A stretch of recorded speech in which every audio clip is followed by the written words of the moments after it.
All right, I just came back from a salmon fishing trip in Pulaski, New York, and where in the course of 2 weekends, so 4 days of fishing, I tied, I would say conservatively, 100 hooks, leaders, and whatnot.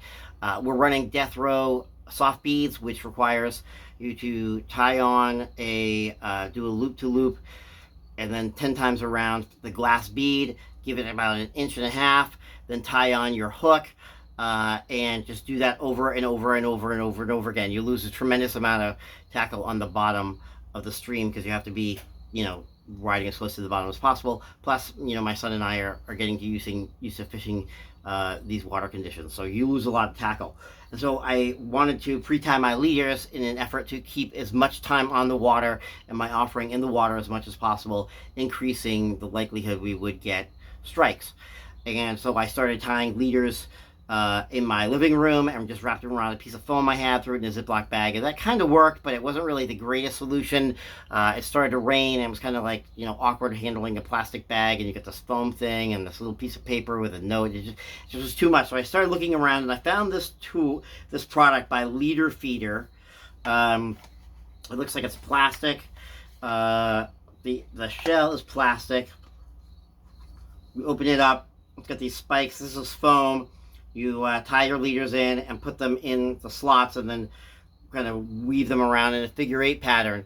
And every time I've seen it, I've seen just a single row of hooks or beads or worms or jigs or whatever it is, and that's it. So there's 1, 2, 3, 4, 5, 6, 7, 8, 9, 10, 11, 12, 13, 14, 15, 16, 17, 18, 19, 20. Okay, so there's 20. So you could hold 20 hooks or 20 jigs. That's fine. But I'm rigging for my son and myself. I will easily go through more than 20 rigs in a day. Right, wrong, or indifferent, that's just where we're at. So I was thinking, well, wait a minute, I'm not putting a jig on or a worm on or even the bead, really. I'm just kind of doing that little setup, which is only maybe an inch and a half long.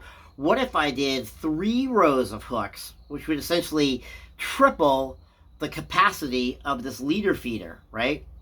So what I did is I tied up a row of leaders, and I talked to a woman at Bendable Products, bendable-products.com, I think. If you just Google it, leader feeder, it comes right up.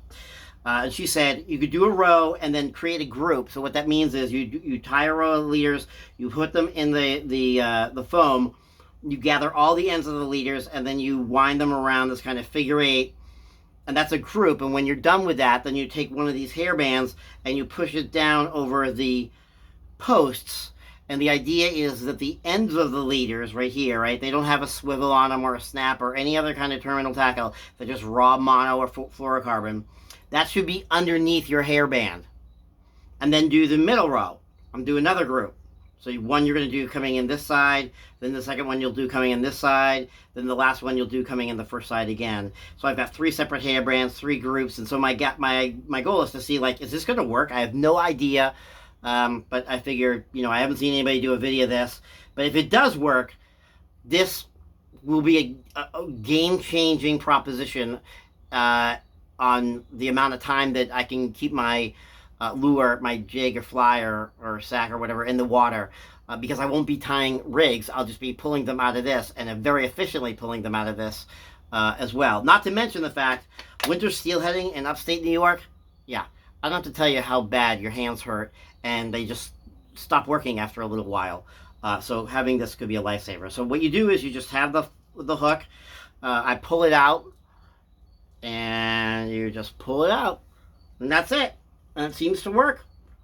So there's one. Let's just pull the second one. I mean, these are coming out with very little effort at all. I don't feel any snags. This is a dream so far, I gotta say. This is performing like exactly as I would have hoped, but not as I would have thought, right? How many times have we had products that sound a little gimmicky and then wind up being exactly that? They don't deliver. But so far, I gotta say, this Leader Keeper by Bendable Products is a winner. So I'm just gonna go through and I'm pulling all these hooks off the top row because I want to see, did the idea of grouping all these hooks together in 3 separate rows work?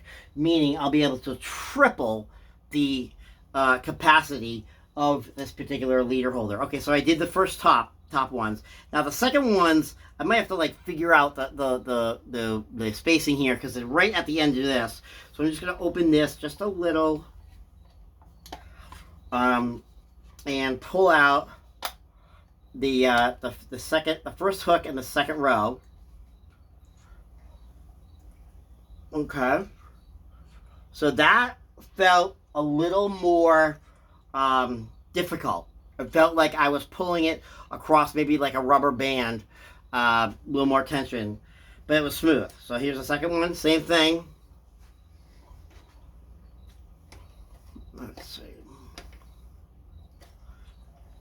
Third one, it's a little harder to pull them, but you know, I don't know, but it's working, right? It's working. And this is a great thing, as best I can tell. So hopefully you guys are understanding my little experiment here. So this is the second row of hooks, which means instead of having to carry 2 of these boxes, which are very, I mean, nicely sized, but like, you know, 2 of them in the front of your vest or your tackle pouch or whatever it is you're carrying can be a bit much. So I'm just gonna peel this one out. This is coming.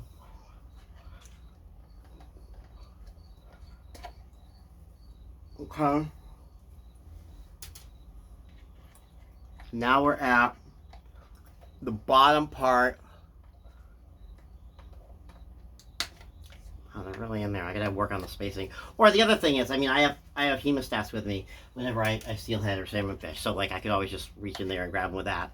But the idea is I'm trying to be as efficient with my movement as possible. So if I can maybe play a little around with the sizing, you know, the spacing, that would be helpful. All right, last hook on the second row. We pull it out. All right, so now I've done 2 rows, one on the top, one on the bottom. They're 2 groups. Let's open it up and see if we have a bird's nest or it's playing nice. I don't know, man. I hope you guys can see this. This is a winner. This is a winner. This works. Now the third one, you are going to have to open it up and pull it straight out. The third one's a lot tougher than the others. So I just think that that's really cool. It completely works. So I think you have to remember, like, look, I loaded the bottom row first. I went from left to right, and then I loaded the second row, left to right, and the top row, left to right, which means I'm taking them out in inverse order. So I start with the top row on the right and take that one, that one, that one, that one, and move all the way to the left. When I'm done with that, then I go back down here. So you're kind of keeping some level of continuity. I'm sure the fluorocarbon is going to get a little twisted and stuff in here, but to the extent that you can kind of keep them coming out in the same order, in the same group order that you put them in, this looks like this is amazing. This is amazing. I'm going to post this video and let them know that this works. So, you know, the name of the product is Leader Feeder. I guess they have 3 different versions. I like this one because it's got foam, and you know, right now I'm just doing hooks, but that's not to say down the road I might not do soft beads or hard beads or jigs or worms or whatever. So anyway, if you like this, give it a like. If you want to find out more information, I'll put the link to Leader Feeder in here where you can buy them. And make a comment below if you've ever used this, if you think it's a good idea, if you think it's a crappy idea, if you think it's a waste of money. But I gotta tell you, on the surface, this feels very well made. It's very solidly built. The fit and trim of the plastic is solid, and it's not so thin that I think it will crack when it's really cold out doing steelhead in the winter. So hopefully this helps some other people besides myself. And thanks for watching.